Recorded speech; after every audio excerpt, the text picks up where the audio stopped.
El plato todavía giraba sobre el suelo cuando el silencio cayó como un golpe. Podía escuchar el zumbido del televisor encendido en la otra habitación, el crepitar del fuego en la chimenea, y mi respiración. Lorena me había arrojado el plato con tanta fuerza que las lentejas salpicaron el mantel y el vino se mezcló con la salsa, como una herida abierta sobre la mesa. Era Nochebuena, pero en esa casa ya no quedaba nada de paz. «¡Viejo egoísta!», gritó, con los ojos encendidos. «No puedo creer que prefieras tener cuartos vacíos antes que ayudar a mis padres». Yo me quedé quieto.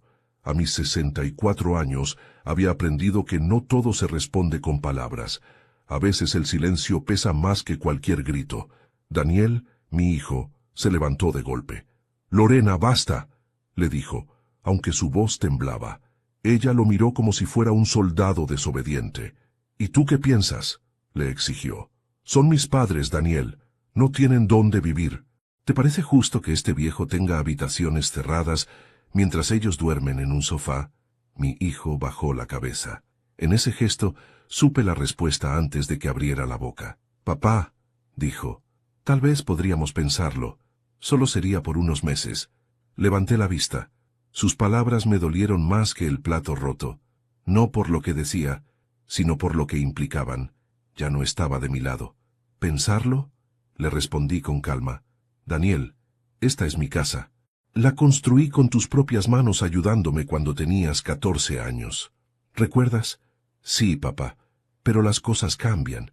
Ellos no tienen dinero y tú estás solo». Esa última palabra me atravesó. Solo, como si mi vida, mi trabajo, mis años de sacrificio se redujeran a eso. Un viejo solo con habitaciones vacías. Lorena cruzó los brazos triunfante. «Lo ves. Hasta tu hijo lo entiende. No queremos quitarte nada. Solo compartir. Compartir».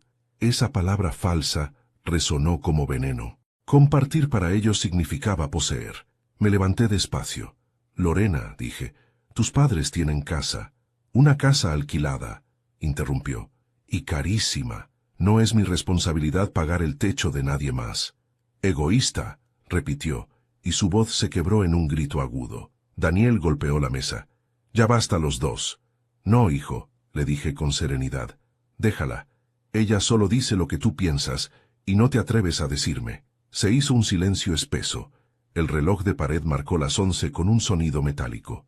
Afuera comenzaban a escucharse fuegos artificiales, y ahí, entre el olor a pavo y vino, supe que esa cena quedaría grabada en mi memoria no por lo que comimos, sino por lo que se rompió.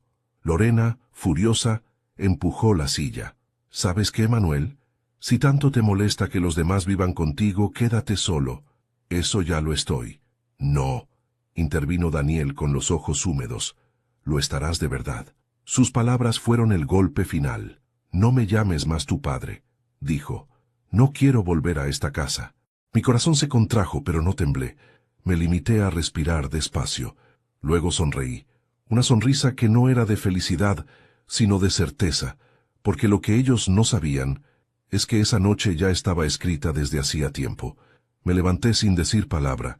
Tomé el teléfono y marqué un número que conocía de memoria. Del otro lado la voz grave de mi hermano respondió con tono firme. «¿Manuel?» «Sí, todo está listo, como acordamos». Hubo una pausa breve. «¿Seguro?» «Seguro. Activa el plan». «Entendido». Colgué. 10 minutos después, mientras los gritos aún resonaban en el pasillo, escuché a lo lejos el sonido de un motor y unas luces acercándose por la entrada.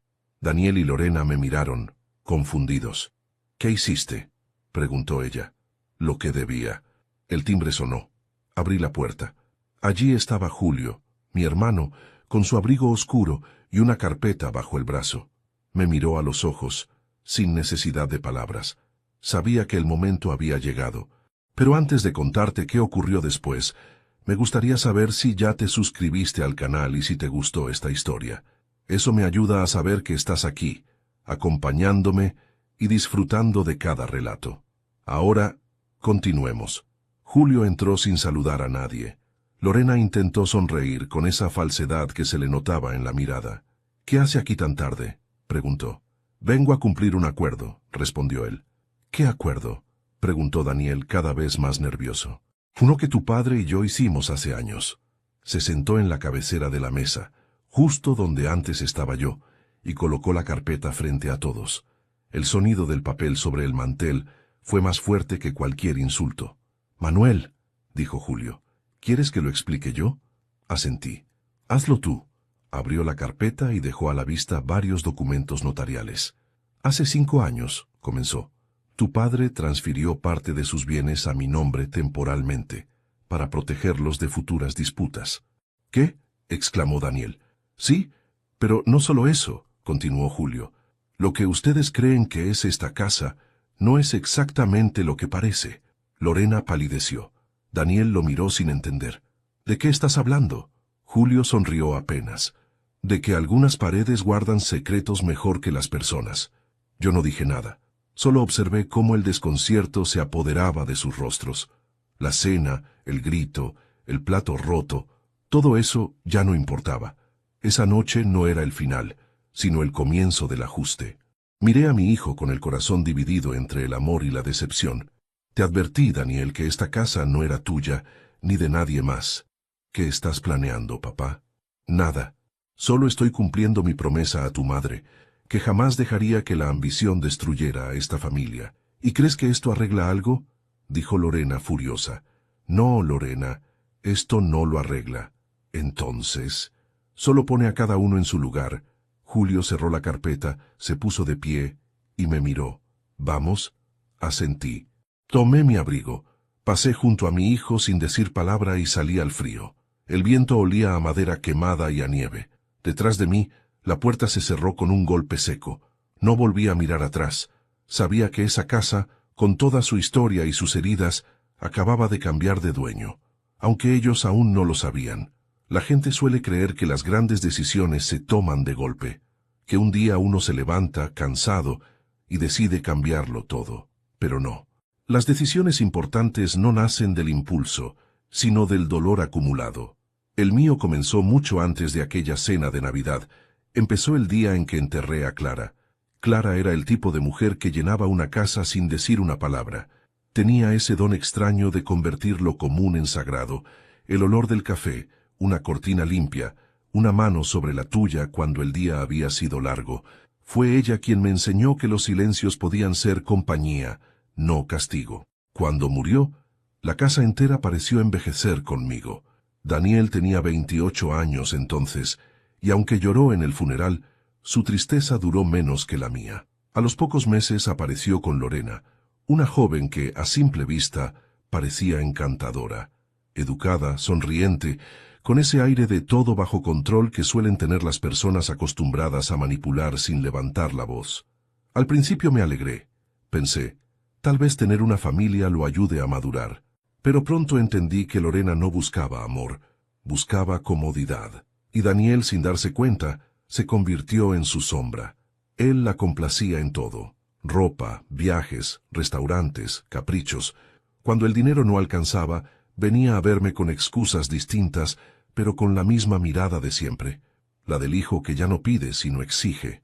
Yo nunca le negué nada, pero cada vez que lo ayudaba, sentía que perdía un pedazo de respeto. Clara me había advertido de eso antes de morir. Recuerdo sus últimas palabras, susurradas con esfuerzo mientras me tomaba la mano. Manuel, cuando yo no esté, no regales tu paz por miedo a quedarte solo. Esa frase se me grabó en la piel. Por eso, cuando años después Lorena me gritó, viejo egoísta, no sentí rabia. Sentí que Clara tenía razón. Pero mi historia con Julio, mi hermano, empezó mucho antes de todo eso. Éramos inseparables desde niños. Mientras yo estudiaba mecánica, él se metía en el mundo de los negocios.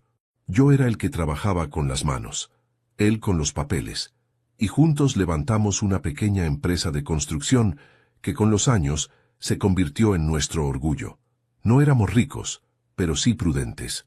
Ahorrábamos, invertíamos y sobre todo no confiábamos en cualquiera. Cuando Daniel se casó con Lorena, intenté que entrara en el negocio.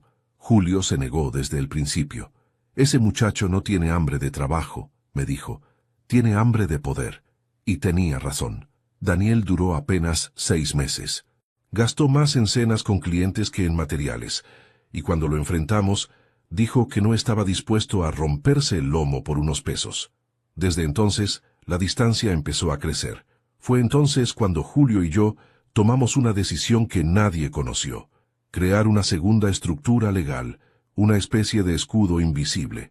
Registramos los terrenos y las propiedades a nombre de una sociedad que llevaba nuestras iniciales. Todo estaba perfectamente en regla, pero solo nosotros dos sabíamos cómo funcionaba. Si algún día alguien intentaba quitarme algo, tendría que enfrentarse a un muro de papeles y leyes imposibles de atravesar. No confíes ni en la sangre cuando hay dinero de por medio, me dijo Julio aquella tarde firmando los documentos. No hables así, es mi hijo, le respondí. Precisamente por eso. Nunca le conté a Daniel sobre esa sociedad, ni una palabra, tampoco a Lorena. Era nuestro secreto familiar, pero no de amor, sino de supervivencia. Con los años me retiré y dejé que Julio siguiera manejando los asuntos. Yo solo quería paz, mis libros, mi jardín y la sensación de que había cumplido. Pero la vida rara vez te deja descansar del todo. Lorena empezó a meter su veneno poco a poco, con palabras dulces disfrazadas de cuidado. Manuel, debería vender ese terreno viejo. Manuel, ¿para qué quiere tantas habitaciones si vive solo? Manuel, deje que Daniel lo ayude con sus finanzas. Usted ya está mayor. Y así, gota a gota, fueron vaciando el respeto hasta convertirlo en desdén. Daniel comenzó a hablarme con superioridad, como si yo fuera un estorbo que debía moverse a un costado para dejarles paso. Fue entonces cuando supe que debía activar el plan que Julio y yo habíamos preparado, no por venganza, sino por dignidad. La primera vez que le conté mi decisión a Julio, se quedó callado. Después me miró fijo y dijo: «Sabía que este día llegaría. Quiero hacerlo bien», le respondí. «Sin rabia, sin violencia, solo justicia. Entonces necesitaremos tiempo y precisión». Así nació lo que nosotros, en broma, llamábamos el Plan de Clara. Era un homenaje a ella, porque fue su prudencia la que nos inspiró. El plan tenía 3 fases. Transferencia legal encubierta. Todo lo visible quedaría a mi nombre, pero la verdadera propiedad estaría blindada bajo la sociedad. Confusión controlada. Dejar que Daniel y Lorena creyeran que habían ganado. Revelación final. Un movimiento calculado que los dejaría con las manos vacías, pero no por mi acción directa, sino por las consecuencias de su propia codicia. Esa tercera fase, la más delicada, debía activarse solo cuando la traición fuera evidente. Y esa noche de Navidad, cuando Daniel dijo: «No me llames más tu padre», supe que había llegado la señal. Julio estaba esperando mi llamada. El plan llevaba años dormido, como una bestia bajo tierra. Solo faltaba una orden: «Actívalo». Cuando salí de aquella casa entre gritos y platos rotos, no sentí rabia, sentí alivio, porque la herencia más importante no era la casa, ni el dinero, ni los terrenos. Era mi libertad, y estaba dispuesto a defenderla, aunque eso significara perder a mi propio hijo. Mientras caminaba hacia el auto de Julio, con el aire frío pegándome en la cara, él me miró de reojo y dijo: «¿Estás seguro de que podrás soportarlo?» «Sí», respondí sin dudar. «No quiero que mi última Navidad se recuerde por el ruido de un plato, sino por el sonido de la verdad». Arrancó el motor, y la oscuridad nos tragó lentamente. Detrás quedaba mi casa, mi hijo, y todo lo que alguna vez llamé hogar. Delante, solo había una palabra escrita en mi mente: justicia. Pasaron apenas 3 días desde aquella cena. 3 días de silencio, de llamadas que no respondí, de mensajes que no leí. La casa seguía oliendo a vino derramado y a decepción. A veces me sentaba frente a la mesa vacía y observaba las marcas del plato que Lorena había lanzado. No las limpié, las dejé ahí, como cicatrices necesarias. Julio venía cada tarde. No hablábamos mucho, no hacía falta. Éramos hermanos, pero también cómplices. Cuando uno tiene un plan que involucra sangre, las palabras sobran. Solo basta la certeza de que el otro entiende sin preguntar. «¿Cuándo quieres que empiece la segunda fase?», me dijo, aquella tarde de viernes, mientras encendía un cigarro. «Aún no», respondí. «Quiero ver hasta dónde están dispuestos a llegar». «Lo harán», dijo exhalando el humo. «Siempre lo hacen». Y tenía razón. La llamada llegó al día siguiente. Era Daniel. Su voz sonaba amable, pero detrás se escuchaba la tensión de quien ensaya antes de hablar. «Papá», dijo con un tono falso de cariño, «quería pasar a verte». «No estoy», mentí. «Podemos vernos mañana». «No». «Papá, tenemos que hablar». «De eso estoy seguro», le dije. «Pero no hoy». Colgó sin despedirse. Sabía que no tardarían en venir igual. Y así fue. Al día siguiente, justo antes del almuerzo, el timbre sonó. No me sorprendió verlos parados en la puerta. Daniel con su gesto de hijo preocupado. Lorena con una sonrisa de hielo. «No venimos a discutir», dijo ella antes de que pudiera hablar. «Solo queremos aclarar las cosas». «¿Aclarar o imponer?», pregunté. «Por favor, papá», intervino Daniel. «Escúchanos un minuto». Los dejé pasar. No por cortesía, sino porque quería verlos moverse en mi territorio una última vez. Cada paso que daban era una invasión que ya no me dolía. Me resultaba útil. Se sentaron frente a mí. Lorena cruzó las piernas y colocó una carpeta sobre la mesa. «Estuvimos hablando», comenzó. «Entendemos que estás cansado, que quieres tranquilidad». «Ajá», murmuré. «Y por eso pensamos que podríamos ayudarte con tus cosas», continuó Daniel. «Ya sabes, la casa, los papeles, los gastos. ¿Ayudarme o reemplazarme?», pregunté sin levantar la voz. Se miraron entre sí. Esa mirada fue mi confirmación. Ya habían decidido traicionarme. Lo único que faltaba era empujarlos un poco más. «No quiero molestarte, papá», dijo Daniel, «pero esta casa es grande. Podríamos mudarnos, ocupar una parte y encargarnos del mantenimiento». «¿Y tus suegros?». Lorena no tardó en responder. «Ellos podrían quedarse unos meses, solo hasta que se organicen». «¿Y si no se organizan?». Ella sonrió. «Entonces sería lindo vivir todos juntos, como una familia». Esa palabra me revolvió el estómago. Familia. No había familia en su propuesta, solo conveniencia. «¿Sabes, Lorena?», dije, «a veces pienso que la palabra familia se usa más para justificar abusos que para describir amor». Su sonrisa se borró. «¿Y eso qué significa?». «Significa que no van a vivir aquí». Daniel golpeó la mesa. «Papá, basta. ¿Por qué te niegas a todo? Solo estamos tratando de ayudarte». «No, hijo», respondí con calma. «Estás tratando de quitarme lo que me queda». El silencio que siguió fue casi agradable. Los miré y vi por primera vez el miedo escondido detrás de su soberbia. Ese miedo que aparece cuando alguien se da cuenta de que su juego ha sido descubierto. Lorena se levantó y habló despacio, con ese tono venenoso que usaba cuando quería parecer razonable. «Si te pasa algo, Manuel, esta casa terminará en manos del Estado. ¿De verdad quieres eso?». «Ya me ocupé de que eso no ocurra». «¿Qué significa eso?», preguntó Daniel. «Significa que todo está donde debe estar». Se quedaron mirándome sin entender. Yo también me puse de pie. «Ahora, si no les importa, quiero descansar». Los acompañé hasta la puerta. Daniel me observó con una mezcla de tristeza y frustración. «Papá, estás cometiendo un error». «Lo sé», respondí. «El error fue creer que podían comprar mi afecto». Cerré la puerta despacio, pero escuché a Lorena decir en voz baja, mientras se alejaban: «Ese viejo no va a durar mucho». Me senté frente a la ventana, mirando cómo el auto se perdía en la esquina. Y entonces sonreí. Porque cada palabra que habían dicho, cada mentira disfrazada de preocupación, era justo lo que necesitaba para el siguiente paso. Tomé el teléfono y llamé a Julio. «Ya vinieron», le dije. «¿Y? Tal como dijiste. Quieren la casa, los bienes, todo». «Perfecto», respondió él. «Entonces ya podemos iniciar la transferencia de escenario». «Hazlo, pero lentamente. Quiero que crean que están ganando». Pasamos la tarde ajustando los últimos detalles. Julio era metódico. «Deja que ellos piensen que eres vulnerable», me dijo. «Cuanto más crean que te manipulan, más firmemente firmarán su ruina. ¿Y después? Después solo tendrás que darles lo que piden». «¿Y qué piden exactamente?». «Tu casa», sonrió. «Pero la casa que firmarán no será la tuya». No respondí, solo asentí. A veces, la justicia necesita un poco de teatro.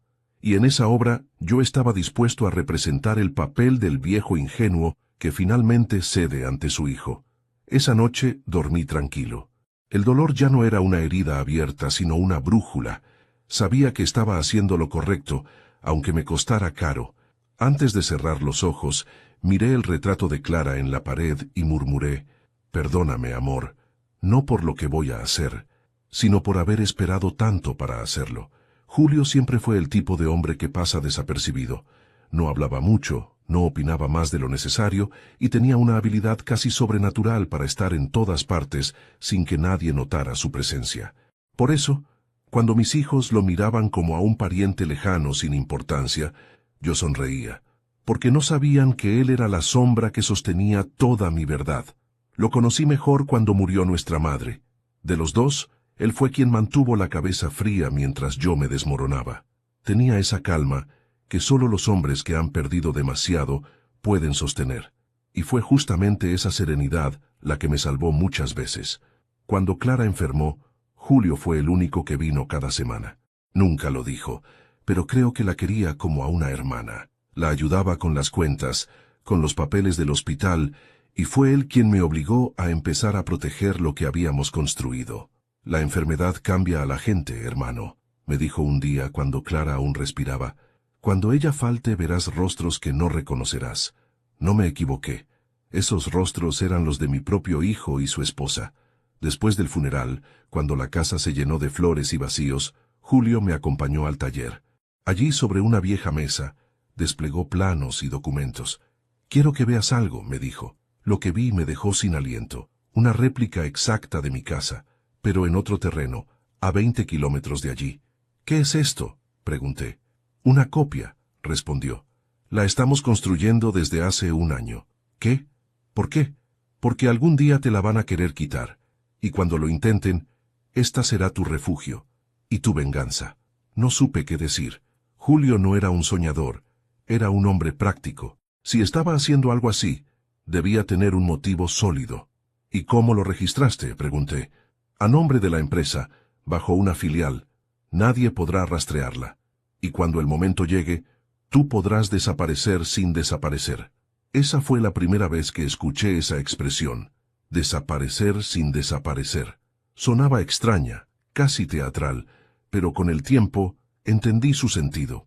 Julio quería decir que podía perderlo todo de cara al mundo, pero seguir existiendo en paz, sin que nadie supiera dónde ni cómo.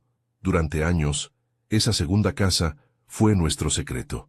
Era idéntica a la original. Mismas paredes, mismas ventanas, el mismo color de las baldosas, incluso el mismo roble en el jardín plantado en el mismo sitio. Solo difería en los recuerdos que aún no tenía, y yo sabía que, tarde o temprano, se llenaría de ellos. Cuando Daniel se casó con Lorena, decidí terminar la obra en silencio. Julio se encargó de todo. A veces, cuando ella me presionaba con sus frases dulces y sus sonrisas calculadas, yo pensaba en esa casa oculta como en una carta bajo la manga. No porque quisiera usarla, sino porque me daba paz saber que podía hacerlo si llegaba el día. Y ese día llegó la noche de Navidad. Cuando llamé a Julio y le dije, «Todo está listo, activa el plan», él entendió exactamente qué debía hacer. Esa misma noche, mientras Daniel y Lorena dormían creyendo que me habían derrotado, Julio inició los trámites silenciosos. Transferencias, notificaciones, sellos. Nada ruidoso, nada ilegal. Solo precisión. Un viejo arte que aprendimos juntos en el negocio. Ganar sin alzar la voz. Los días siguientes fueron un torbellino controlado. Yo actuaba con calma, pero dentro de mí había una tormenta que se movía con ritmo perfecto. Julio me llamaba cada mañana. «Ya tenemos los duplicados listos», me decía. «La casa falsa está registrada a nombre de la nueva sociedad. ¿Y la verdadera? Blindada. Nadie podrá tocarla». El plan era tan elegante que hasta yo me sorprendía. Si Daniel o Lorena lograban convencerme de cederles la casa, los documentos que firmarían serían de la réplica. Todo legal, todo firmado ante notario, solo que, cuando llegara el momento, descubrirían que la dirección, el número de lote y el registro pertenecían a otro terreno. Un terreno sin historia, sin valor y sin alma. Esa sería su herencia, una mentira envuelta en su propia codicia. Julio no disfrutaba de la venganza. Era un hombre justo, no cruel. «¿Sabes por qué esto es necesario?», me dijo una tarde mientras revisábamos los papeles. «Porque no quiero morir como un ingenuo. Él negó con la cabeza. No, Manuel, porque hay lecciones que solo se aprenden cuando el dinero se convierte en castigo. A veces lo observaba y pensaba en lo diferentes que éramos. Yo era todo emoción, él todo cálculo. Y sin embargo ese equilibrio era lo que hacía que las cosas funcionaran. Si hubiera estado solo, habría terminado pidiendo perdón por existir, pero con él a mi lado, cada decisión tenía el peso de la razón. Una noche, me invitó a ver la réplica terminada. Condujimos en silencio durante media hora, hasta llegar a una zona tranquila, rodeada de pinos y con el aire fresco del campo. Cuando bajé del auto, no pude creer lo que veía. Mi casa. O al menos una versión más limpia, más nueva, sin cicatrices. Era como mirar una fotografía en movimiento. ¿Qué opinas?, preguntó Julio. Es idéntica, respondí. No, es mejor. Aquí no hay gritos ni recuerdos. Caminamos por el jardín. El suelo estaba húmedo, recién regado. El roble joven se alzaba en el mismo punto donde el viejo crecía en mi otra casa. Cuando todo esto termine, dijo Julio, vivirás aquí. Nadie sabrá dónde estás. ¿Y Daniel? Cuando entienda lo que perdió, será demasiado tarde para encontrarlo. Aquella noche no dormí. Recorrí cada rincón de la réplica, tocando las paredes, abriendo puertas. Era como caminar dentro de un fantasma, pero no un fantasma que asusta, sino uno que protege. Supe entonces que por primera vez en años estaba un paso adelante. Al regresar a casa, sentí algo que no había sentido en mucho tiempo: tranquilidad. No porque mi hijo estuviera lejos, sino porque finalmente había dejado de tener poder sobre mí. Julio me llamó al día siguiente. Todo está listo, dijo. Solo falta que ellos den el primer paso. Lo darán, respondí. ¿Y después? Después, dije, mirando el retrato de Clara, que aprendan lo que significa perder algo que nunca valoraron. Colgué y me quedé mirando por la ventana. El viento movía las cortinas con suavidad, y por primera vez en mucho tiempo, sonreí sin culpa. Porque la justicia, cuando se cocina a fuego lento, no destruye, purifica. La estrategia más efectiva no es la que golpea fuerte, sino la que finge rendirse primero. Julio solía decirlo: el silencio, cuando se usa bien, puede hacer más daño que una guerra. Esa frase resonaba en mi cabeza la mañana que decidí dejarlos venir. Sabía que no tardarían. Los ambiciosos siempre regresan cuando huelen oportunidad. A las 11, el timbre sonó. Me asomé por la ventana. El auto de Daniel brillaba bajo el sol, y Lorena bajaba con paso decidido, llevando en la mano una carpeta. Esa mujer era la personificación de la soberbia. Hasta su perfume parecía querer dominar el aire. Abrí la puerta sin sonreír. Pasa, hijo. Y luego, mirando a mi nuera, pasa también tú. Gracias, Manuel, dijo ella, con un tono azucarado que no engañaba a nadie. Se sentaron en la sala. Yo había preparado café. El aroma llenaba el ambiente, mezclándose con el polvo viejo de los recuerdos. Por un momento, el silencio pareció amable hasta que Lorena lo rompió. Queríamos hablar contigo sobre el futuro. Futuro. ¿Qué palabra tan peligrosa en boca de los ambiciosos? ¿Mi futuro o el suyo?, pregunté. El de todos, intervino Daniel. Hemos estado pensando en lo que hablamos la otra vez. Lorena lo interrumpió suavemente, como quien toma el control con una sonrisa. Sabemos que quieres paz, Manuel, y nosotros también. ¡Qué coincidencia!, respondí. A veces la paz se consigue perdiendo algo. Exactamente, dijo ella inclinándose hacia mí. Por eso queremos ayudarte a organizar tus cosas, para que nada te preocupe. Sus palabras eran tan medidas que casi podía oír el eco de su propio ensayo frente al espejo. Tomó la carpeta y la abrió con una delicadeza calculada. Dentro había documentos, títulos de propiedad, extractos bancarios, copias de impuestos. Hicimos un borrador, explicó. Solo necesitaríamos tu firma para transferir temporalmente la casa. Así podríamos hacernos cargo de los gastos y mantenimiento. La miré, sin tocar los papeles. ¿Temporalmente? Sí, claro, todo legal. Solo mientras tú... Bueno, mientras ya no quieras lidiar con estas cosas. ¿Y después?, pregunté mirándola directo a los ojos. Después la casa quedaría en familia, respondió Daniel. En familia. Otra palabra vacía que usan los que ya no saben lo que significa. Me incliné hacia adelante con voz tranquila. ¿Y si me niego? Daniel bajó la mirada, pero Lorena no se inmutó. Sería una pena, dijo. Nadie quiere problemas. Tú tampoco, ¿verdad?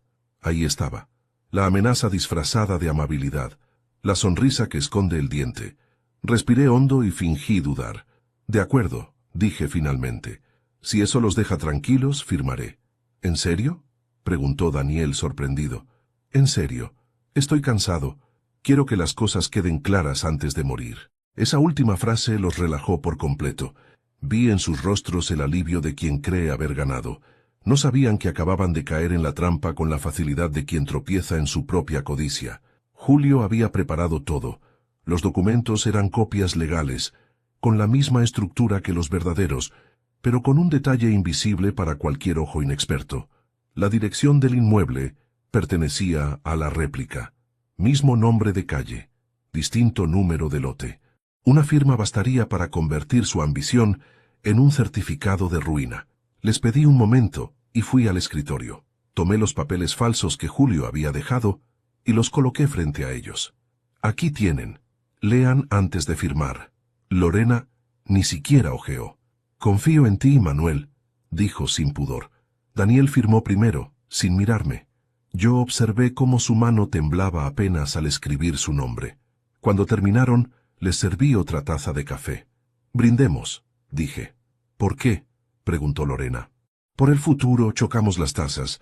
El sonido fue hueco, metálico, como si el aire se riera en secreto. Permanecimos unos minutos conversando sobre trivialidades. Ellos estaban eufóricos. Hablaban de reformas, de pintar la fachada, de modernizar la cocina. Yo asentía como si todo eso me pareciera sensato. Era curioso ver cómo la ilusión puede ser el disfraz más elegante del engaño. Cuando se marcharon, los acompañé hasta el portón. Daniel me abrazó, una de esas muestras de afecto tardío que más pesan por la hipocresía que por el calor. Gracias, papá. De nada, hijo. Los vi alejarse con una mezcla de tristeza y serenidad. La farsa estaba en marcha. Todo estaba escrito. Esa noche, Julio me llamó. ¿Firmaron? Sí. Perfecto. Entonces mañana envío las copias al registro falso. Hazlo. ¿Y tú? Yo descansaré. He esperado muchos años este día. Colgué y me quedé mirando por la ventana. El viento agitaba las ramas del jardín, y el viejo roble parecía inclinarse, como si Clara estuviera ahí observando. Le hablé en voz baja. Ya está hecho, amor. No hubo respuesta, pero el silencio se volvió cálido. Antes de continuar, dime aquí en los comentarios qué te está pareciendo esta historia hasta ahora y qué harías tú en mi lugar. No te vayas del video, porque lo que viene a continuación te pondrá la piel de gallina. Dormí profundamente. Por primera vez en años, no soñé con gritos ni reproches, solo con el sonido del papel siendo firmado. Ese ruido simple, casi insignificante, que puede cambiarlo todo. A la mañana siguiente, Julio me envió un mensaje. Todo registrado. Oficialmente, ya no eres dueño de la casa, o eso creerán. Sonreí. Era extraño sentir alivio mientras uno pierde lo que tanto ha defendido. Pero a veces hay que ceder el tablero para ganar la partida. Al mediodía, Daniel me llamó. Papá, Lorena y yo queríamos agradecerte. No hay de qué. Eres un gran hombre. No, hijo, respondí. Solo aprendí a dejar que el tiempo hable por mí. Colgué, sabiendo que el reloj ya estaba corriendo. En cuestión de días, descubrirían que la casa que tanto ansiaban no era más que una copia legal sin valor alguno. Y cuando eso sucediera, no habría gritos, ni reclamos, ni explicaciones. Solo silencio. El mismo silencio que usaron ellos para traicionarme. Nunca vi dos personas tan felices de traicionar a alguien. Daniel y Lorena llegaron a la casa el domingo siguiente con cajas, risas y planes. Yo observaba desde la vereda de enfrente, con el abrigo puesto y las manos en los bolsillos. No me vieron. Estaban demasiado ocupados celebrando su conquista. Tenían el brillo en los ojos de quienes confunden victoria con posesión. Vi cómo entraban, cómo recorrían cada habitación como si fuera la primera vez. Daniel tomó una copa y brindó con su esposa. Lorena, con su voz aguda y llena de triunfo, dijo algo que incluso a la distancia pude escuchar. Ahora sí, esta casa por fin tiene dueños. Esa frase, corta y arrogante, me confirmó que había hecho lo correcto. Me di media vuelta y caminé hasta el auto. Julio me esperaba al volante. con su expresión tranquila de siempre. ¿Te duele?, preguntó. Sí, le respondí, pero el dolor es el precio de ver la verdad. Durante los días siguientes, dejé que el silencio hiciera su trabajo. Ellos creían haber ganado. Empezaron a reformar la fachada, pintaron las paredes, cambiaron los muebles que Clara había elegido con tanto cariño. Cada golpe de martillo era un recordatorio de que ya no quedaba nada de nuestro pasado, pero lo que no sabían era que cada clavo que ponían, cada factura que firmaban, lo hacían en una propiedad que no les pertenecía. Julio y yo seguíamos todo desde lejos. El notario que nos ayudó era un viejo amigo de la familia, un hombre discreto que entendía el valor del silencio. No se preocupe, don Manuel, me dijo. Cuando llegue el momento, todo estará en su sitio. Eso espero, respondí. No quiero destruirlos, solo que aprendan. Créame, la vida se encargará del resto. Y así fue. A la tercera semana, comenzaron los primeros problemas. Un aviso del banco llegó con el sello equivocado. Lorena llamó furiosa al registro, reclamando que los datos de la escritura no coincidían. Del otro lado, nadie entendía de qué hablaba. El sistema decía que aquella dirección pertenecía a una sociedad anónima sin propietarios visibles. «Debe haber un error», gritó ella. «Tenemos la escritura en nuestras manos». «Lo siento, señora», le respondieron.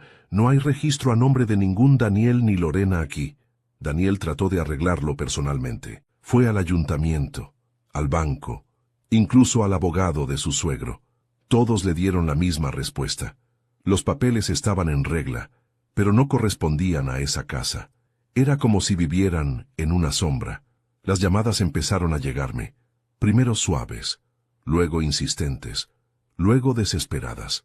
Yo no respondí, ni una sola vez. Cada timbrazo era una confirmación de que el plan funcionaba. La justicia no siempre necesita un tribunal.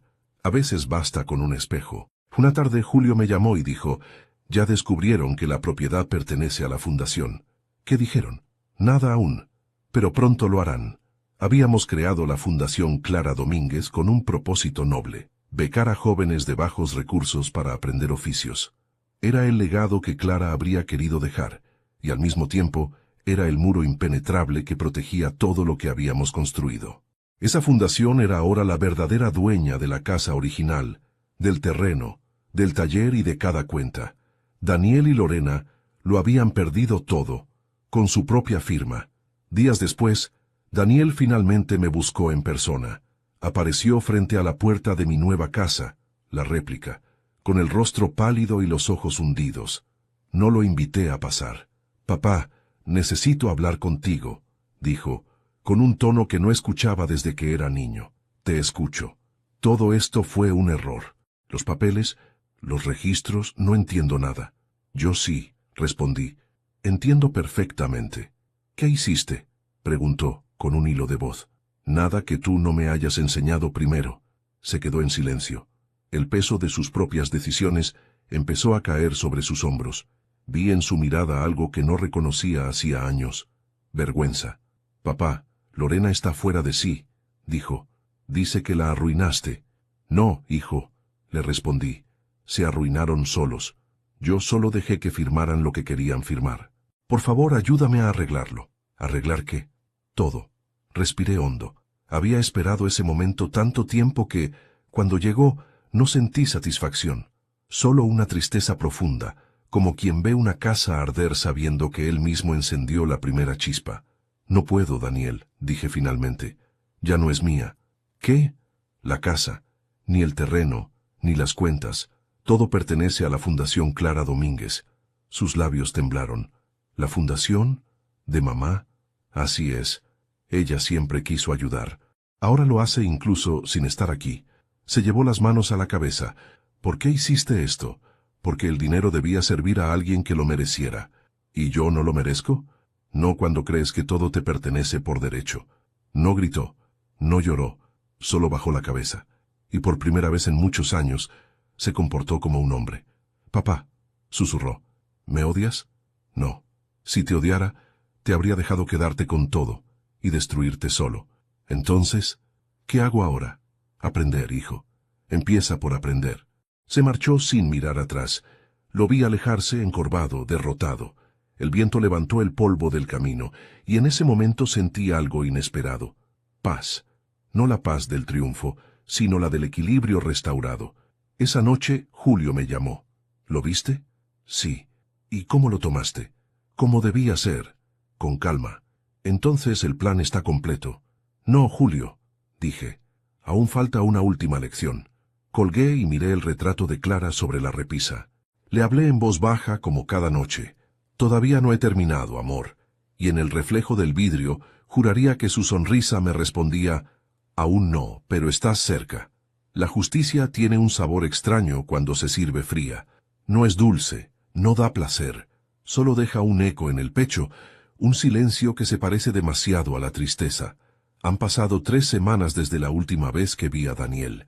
No ha vuelto a llamarme, y no lo culpo. Cuando uno se enfrenta a las ruinas de su propia ambición, lo último que busca es mirar al hombre que se las advirtió. Vivo ahora en la otra casa, la réplica, la que Julio y yo construimos en secreto. Cada mañana me levanto temprano, preparo café y recorro el pasillo igual que hacía en la casa original. Las paredes son idénticas, pero el aire no. Aquí todo es más tranquilo y también más vacío. El primer día me resultó extraño. Cada rincón me recordaba a otro rincón. Cada sombra parecía la sombra de algo que ya viví. Era como caminar dentro de un recuerdo duplicado, y sin embargo, con el paso de los días, aprendí a disfrutar de esa calma. En esta casa no hay gritos, ni platos rotos, ni miradas de desprecio. Solo el silencio, ese viejo amigo que al final siempre vuelve. Julio viene a verme seguido. A veces nos sentamos en el porche con una copa de vino y hablamos poco. ¿Te arrepientes?, me preguntó hace unos días. No, le respondí. Pero a veces me pregunto si la venganza no tiene el mismo rostro que la culpa. La diferencia, dijo él, está en quién puede dormir tranquilo. ¿Y tú? ¿Duermes tranquilo? Yo sí, respondió sin dudar. Pero tú, hermano, tú sigues hablando con los fantasmas. Tenía razón, sigo hablándoles. A Clara, sobre todo. Cada noche me siento frente al retrato que cuelga en la sala, le cuento lo que pasó y espero, como un tonto, alguna señal. A veces creo escucharla en el viento, o en el crujido del piso, o en la forma en que la luz se refleja en el marco.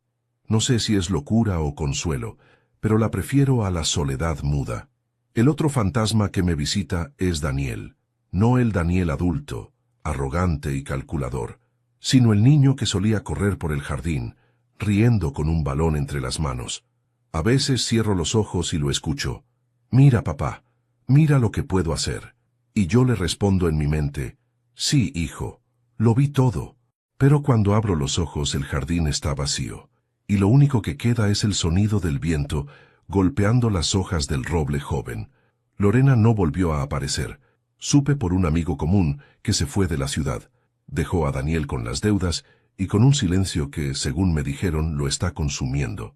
A veces me pregunto si era eso lo que buscaba, que sintiera el peso de perderlo todo. Y me asusta la respuesta, porque quizás sí. Una noche soñé con Clara. No era como las otras veces, en las que la veía de lejos. Esta vez estaba sentada frente a mí, con ese vestido azul que tanto le gustaba.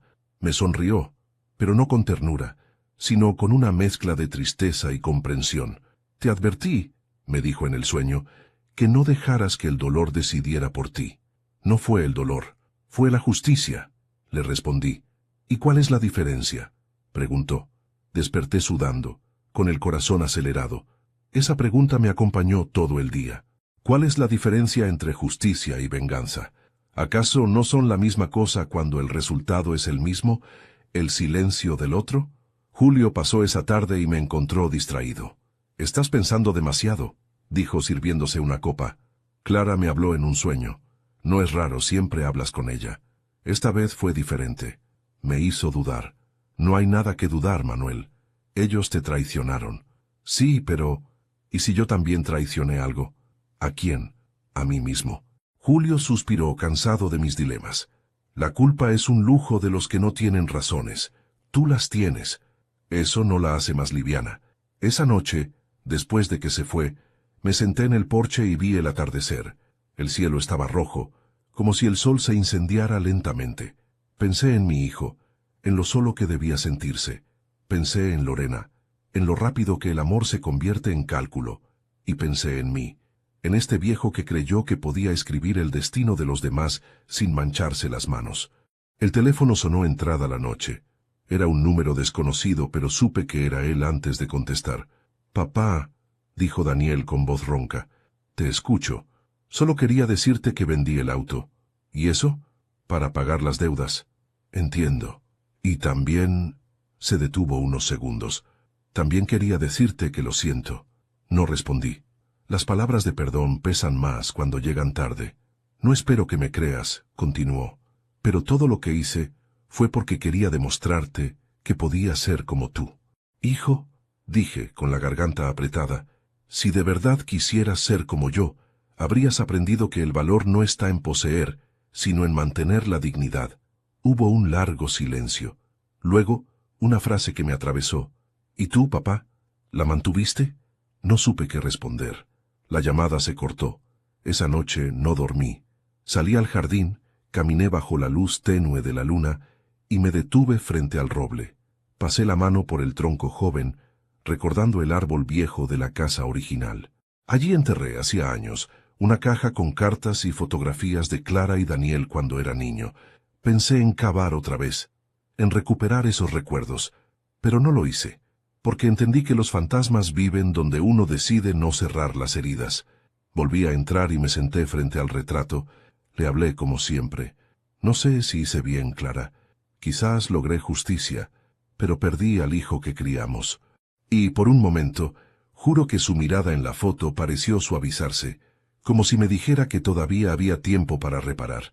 Encendí una vela. La luz tembló, proyectando sombras sobre la pared, y en una de esas sombras creí verlos. A Clara, a Daniel niño, riendo, corriendo por el pasillo. Cerré los ojos y dejé que las lágrimas hicieran lo que la razón ya no podía. Los fantasmas no siempre vienen a asustarte. A veces vienen a recordarte que aún no has terminado de vivir. El amanecer de aquel lunes trajo algo distinto en el aire. No sabría explicarlo, pero sentí que el día iba a doler.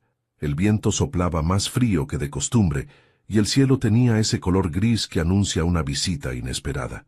A media mañana, el timbre sonó. Me acerqué despacio y cuando abrí la puerta, lo vi.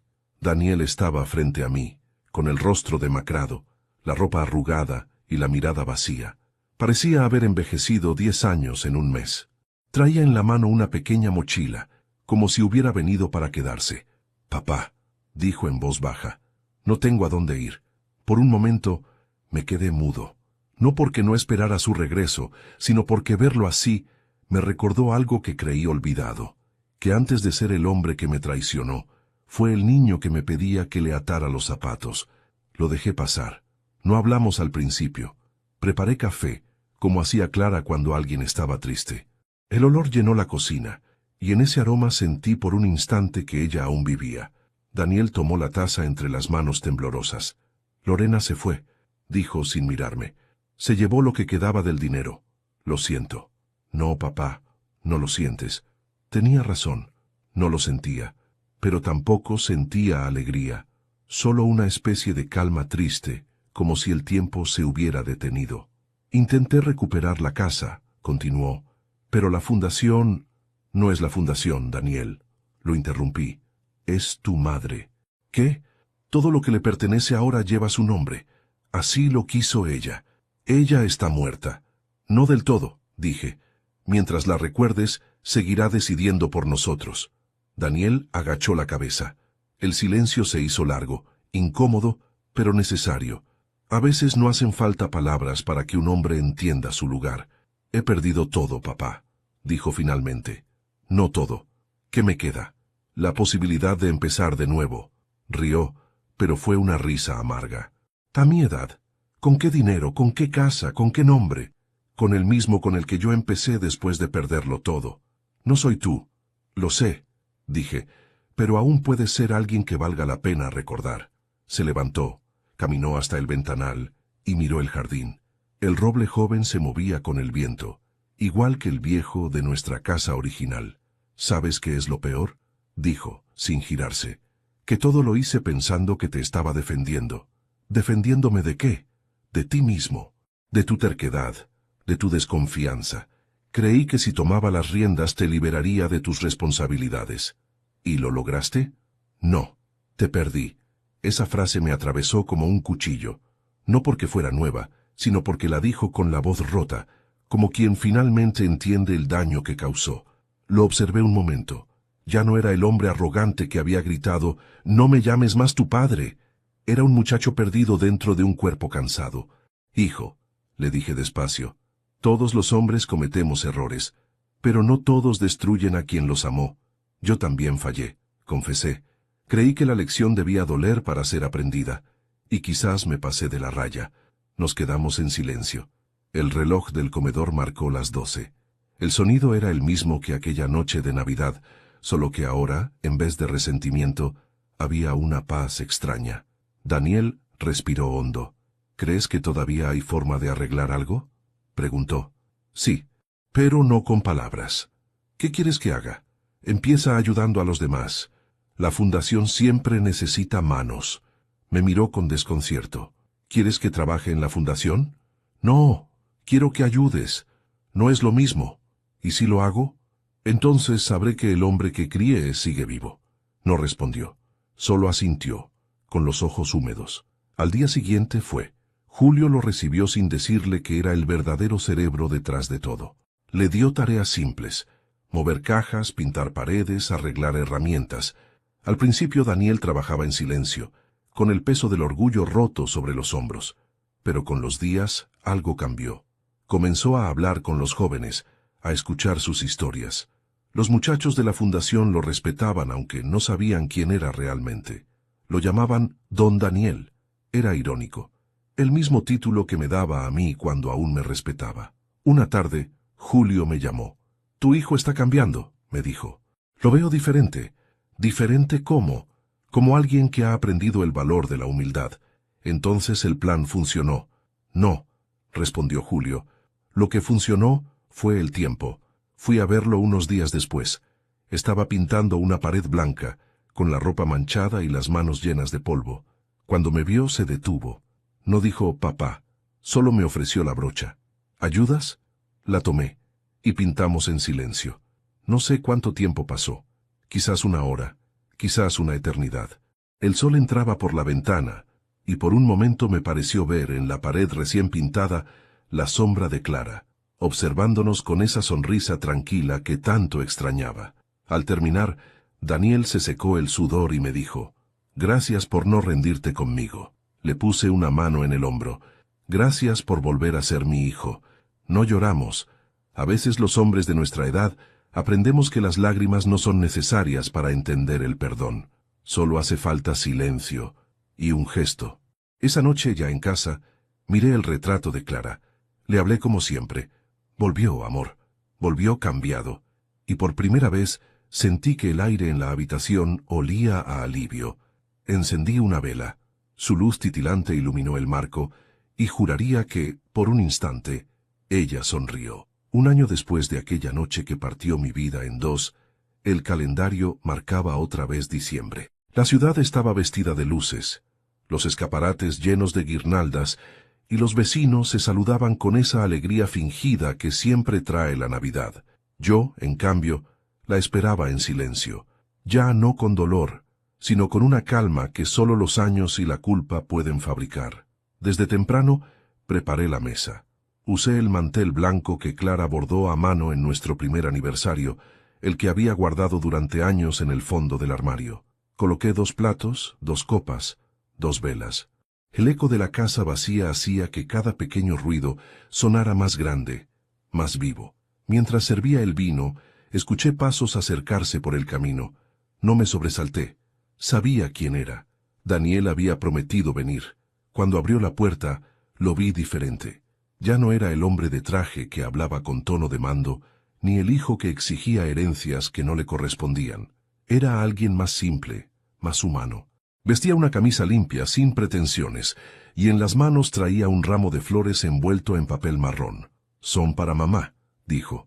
Asentí y señalé el retrato en la pared. Las colocó frente a la foto de Clara con cuidado, como quien intenta reparar el tiempo con un gesto pequeño. Nos sentamos a la mesa. Durante unos segundos, ninguno habló. Solo el sonido del fuego en la chimenea llenaba la habitación. Finalmente, Daniel suspiró. Nunca creí que volvería a cenar aquí contigo. Yo tampoco, respondí. Pero la vida da segundas oportunidades, incluso a los que no las merecen. ¿Y crees que yo la merezco? Creo que estás intentando merecerla, y eso ya es un comienzo. Sirvió el vino y alzó la copa. Por mamá, dijo. Por la paz, añadí. Brindamos. El sonido del cristal fue distinto al de aquella noche del plato roto, más suave, como si el aire mismo quisiera reconciliarnos. Durante la cena hablamos poco. No hacían falta muchas palabras. A veces el silencio entre dos personas no es distancia, sino comprensión. Él me contó sobre su trabajo en la fundación, sobre los jóvenes que ayudaba y las historias que lo habían cambiado. Aprendí más en un año allí que en toda mi vida, confesó. Eso pasa cuando uno empieza a escuchar a los demás. ¿Sabes qué me dicen los chicos? Que les gustaría tener un padre como tú. Sonreí. Si supieran que hasta los padres también cometen errores, quizá cambiarían de opinión. Daniel bajó la mirada. Papá, gracias por no rendirte conmigo. No te agradezcas todavía. La redención no se completa con palabras, sino con actos. Entonces déjame demostrarlo. Lo estás haciendo, dije, y le serví más vino. De pronto, una ráfaga de aire entró por la ventana entreabierta y las velas titilaron. Ambos giramos la cabeza hacia el retrato de Clara. El fuego proyectaba su sombra sobre la pared, como si nos observara. Daniel sonrió con tristeza. A veces siento que está aquí. Lo está. Siempre lo estuvo.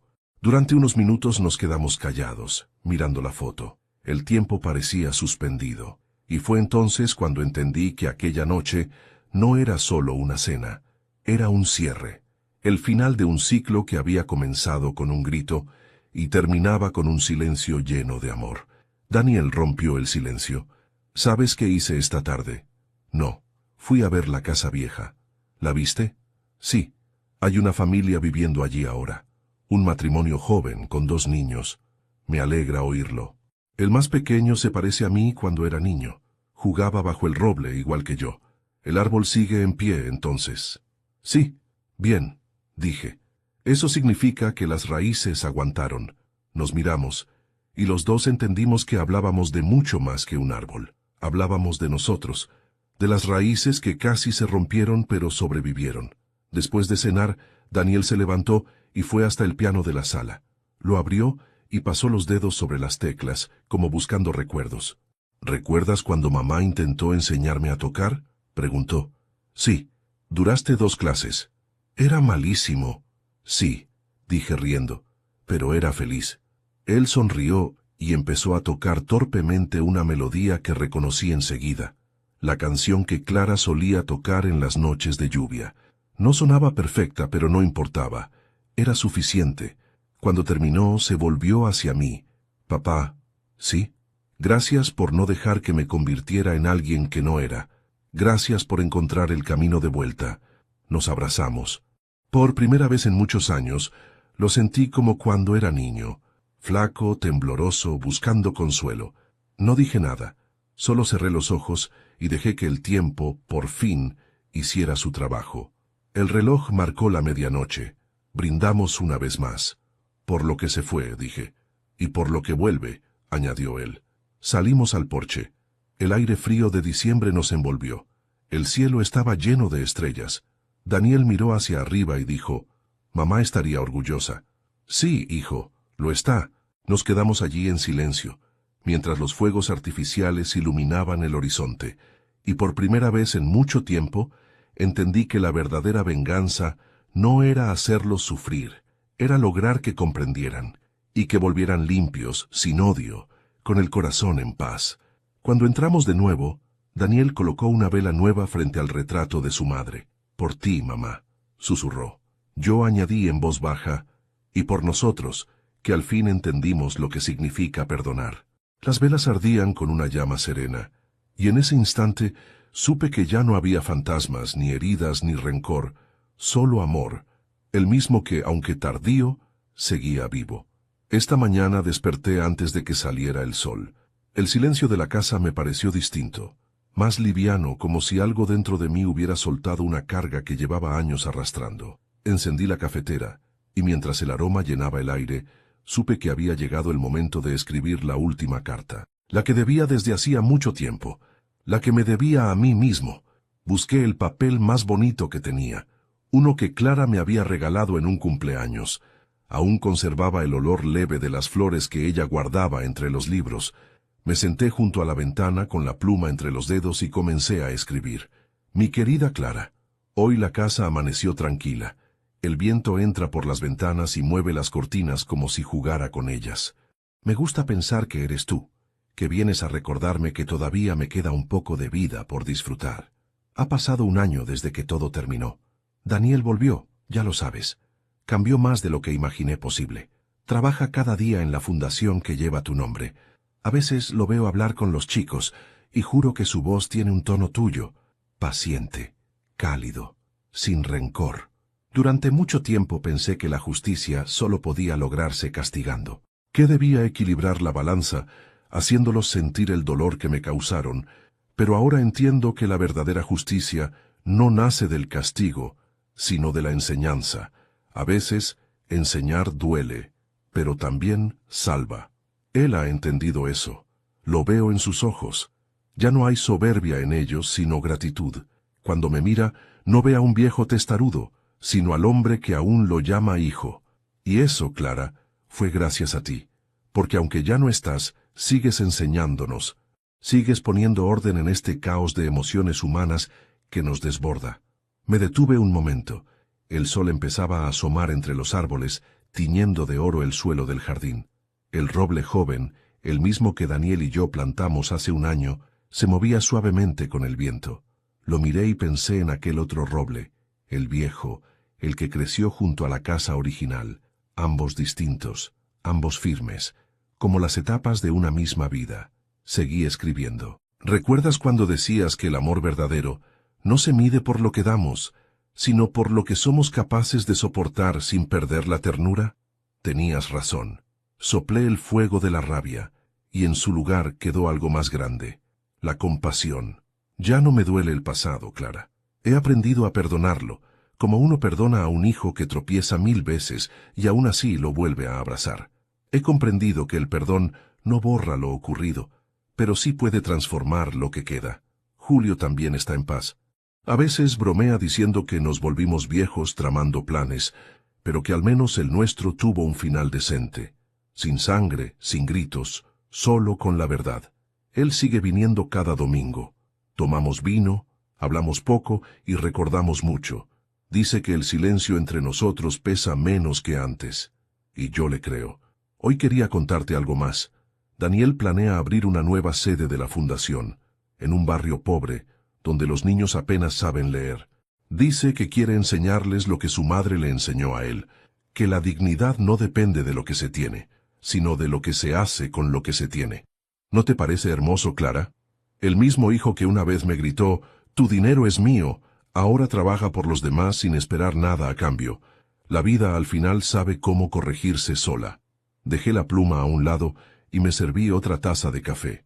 El vapor subía lento, dibujando formas en el aire. Cerré los ojos y respiré profundo. A mis 64 años, descubrí que la felicidad no se parece al júbilo de los jóvenes, sino a la quietud del que ya ha perdido, y aún así agradece. Volví a escribir. Si te soy sincero, Clara, aún me asusta la soledad. Hay noches en que la casa parece demasiado grande, y el eco de mis pasos me recuerda lo poco que me queda por andar, pero luego pienso en ti, y en Daniel, y en todo lo que construimos, y entonces entiendo que no estoy tan solo como creo. El amor no se muere, solo cambia de forma. A veces se convierte en un recuerdo, otras en una fundación con tu nombre, y otras en la sonrisa torpe de un hijo que vuelve a casa. Me preguntan si me arrepiento de lo que hice, y la verdad es que no lo sé. Quizás sí, quizás no. Pero si tuviera que hacerlo todo otra vez, lo haría igual, porque no hay peor herencia que la impunidad, ni castigo más noble que enseñar con hechos. Me detuve. El reloj de la sala marcó las 10 de la mañana. El sonido de las agujas me recordó a aquel reloj de pared de la casa vieja, ese que presenció la discusión, el plato roto, el grito de mi hijo. Ahora marcaba el mismo tiempo, pero en otra casa, con otro aire. La vida, pensé, también sabe repetir sus escenas, solo que con actores diferentes. Tomé la pluma de nuevo. Hoy quiero despedirme de ti, mi amor.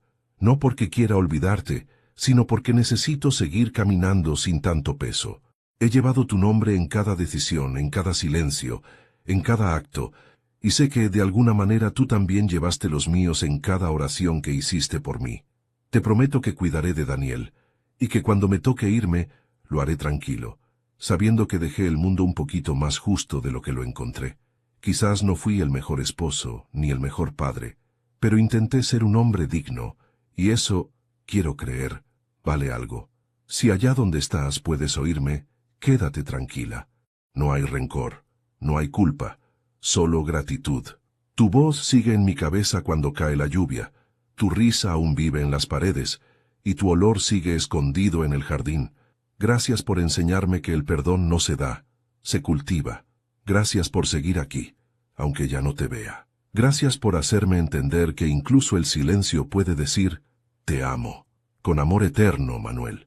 Doblé la carta con cuidado y la guardé en el mismo cajón donde Clara solía dejar las suyas.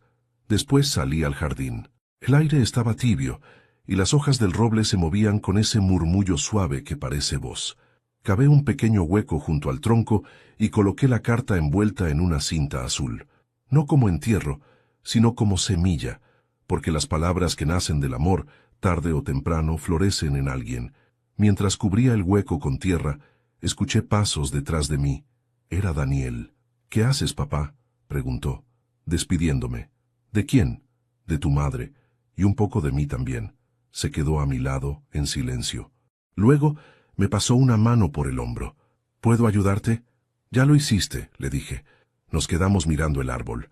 El viento sopló con fuerza, y por un momento juraría que oí una risa, la de Clara, deslizándose entre las hojas. Daniel habló con voz serena.